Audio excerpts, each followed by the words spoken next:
parce que vous avez plusieurs casquettes, avec les questions qui se posent autour de l'exploitation de gaz de schiste. Il y a 3 sites qui sont à l'étude, dans la Drôme, dans l'Aveyron, en Ardèche. Vous avez demandé au groupe industriel de prouver qu'il n'y aurait pas de dégâts sur l'environnement. José Bové, lui, propose plutôt la création d'un comité de scientifiques indépendants. Quelle est la bonne démarche en fait? Le problème est le suivant. Les États-Unis ont mis en exploitation des gisements de gaz de schiste depuis déjà une dizaine d'années et ils le font d'une manière qui pour nous est choquante, qu'on n'a pas envie de voir en France, qui est très agressive pour les paysages, beaucoup de forage et qui n'a pas l'air d'être sans risque pour l'environnement, notamment pour la nappe phréatique.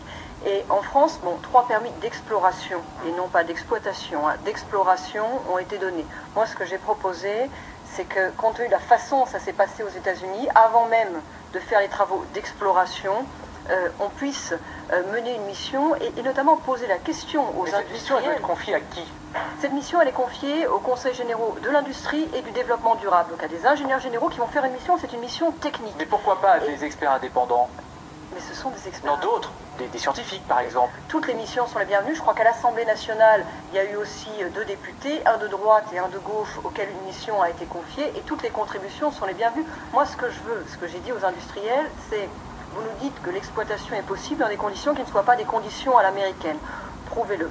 Alors, parmi les groupes intéressés, il y a Total. Et Christophe de Margerie, le patron du groupe, se dit agacé par cette polémique. Il dit même, il n'y a pas de sujet, je ne vois vraiment pas pourquoi on en parle.